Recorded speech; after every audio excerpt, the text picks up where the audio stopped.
जय श्री नारायण भक्तों, नमस्कार। आप सभी का स्वागत है आपके अपने YouTube चैनल भक्ति सागर पर। क्या आप जानते हैं कि वैशाख मास के कृष्ण पक्ष की एकादशी, जिसे हम वरुथनी एकादशी कहते हैं, इतनी शक्तिशाली क्यों है? शास्त्रों में वर्णन आता है कि इस एकादशी का व्रत रखने से 10,000 वर्षों तक कठिन तपस्या करने के समान फल प्राप्त होता है।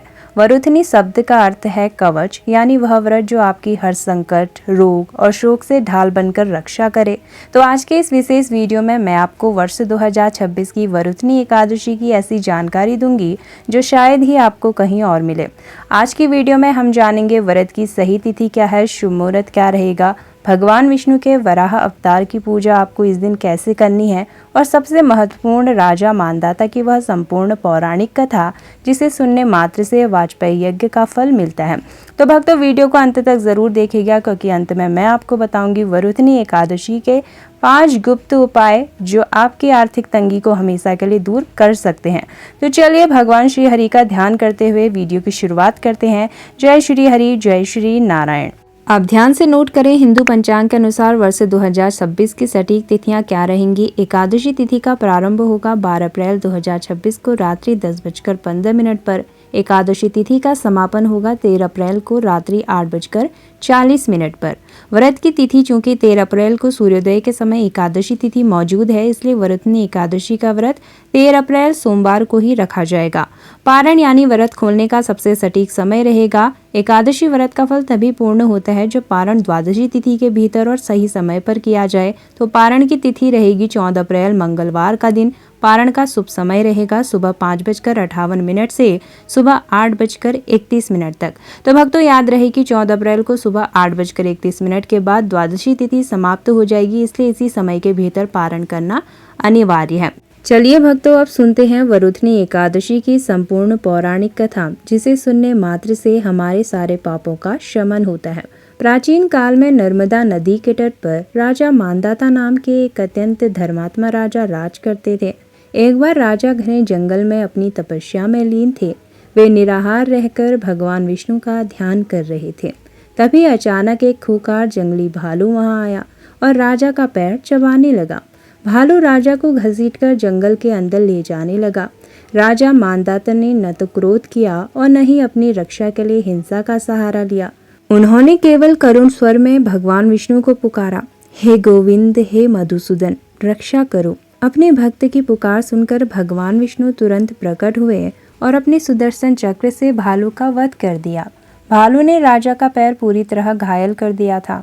राजा को दुखी देख भगवान ने कहा, हे राजन, दुखी मत हो, यह तुम्हारे पूर्व जन्मों के अपराध का फल है।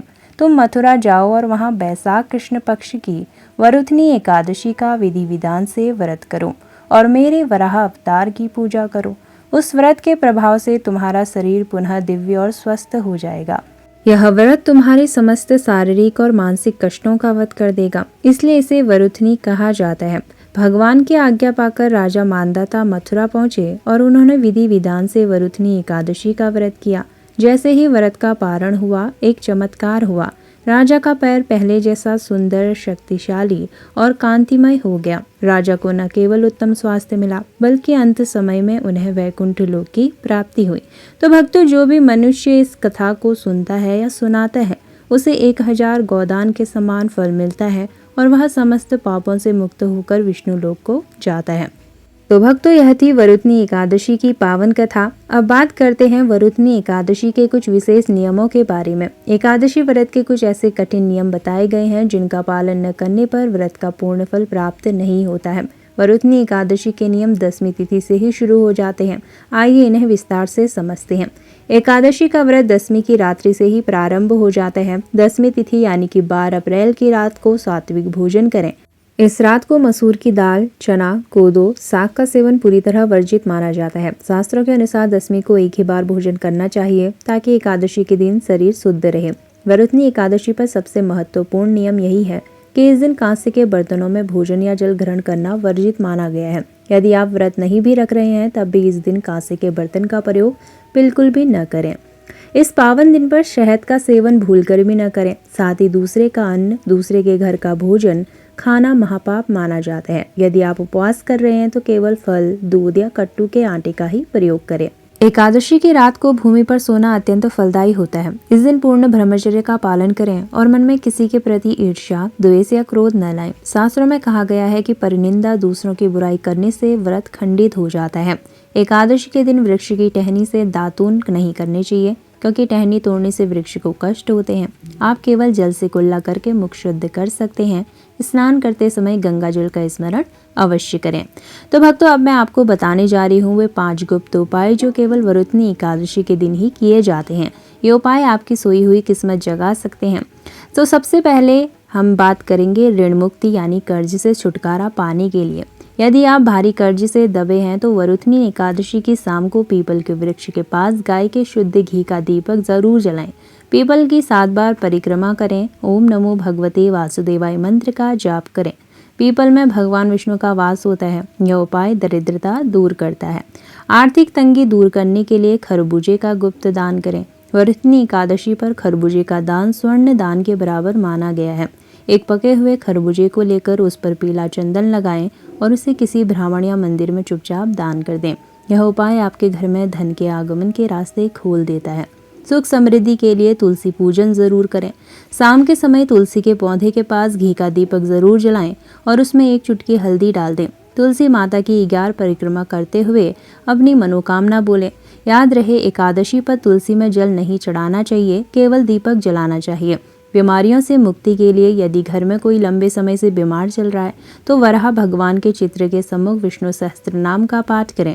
यदि आप पाठ नहीं कर सकते हैं तो इसे मोबाइल पर चलाकर रोगी को जरूर सुनाएं। वरुथनी एकादशी का पुण्य आरोग्य प्रदान करता है। अखंड सौभाग्य के लिए पीले फूलों का उपाय जरूर करें। भगवान विष्णु को 11 पीले गेंदे के फूल अर्पित करें और हर फूल चढ़ाते समय ओम श्री विष्णुवे नमः मंत्र का उच्चारण करें। अगले दिन इन फूलों को जल में प्रवाहित कर दें। इससे घर में सुख शांति और पति पत्नी के बीच प्रेम बढ़ता है। तो भक्तों, यह थी संपूर्ण जानकारी वरुथनी एकादशी के बारे में। अगर आपको वीडियो पसंद आई हो तो वीडियो को लाइक करें, शेयर अवश्य करें। अगर आप हमारे चैनल पर नए हैं तो चैनल को ज़रूर सब्सक्राइब कर लें और साथ ही बेल आइकन दबाना न भूलें। तो फिर मिलते हैं अगली नई वीडियो में नई जानकारी के साथ। आप सभी को वरुथनी एकादशी की शुभकामनाएं। भगवान श्री नारायण की कृपा आप सभी के समस्त परिवारजनों पर सदैव बनी रहे। तो फिर मिलते हैं अगली नई वीडियो में नई जानकारी के साथ। तब तक के लिए जय श्री हरि, जय श्री नारायण।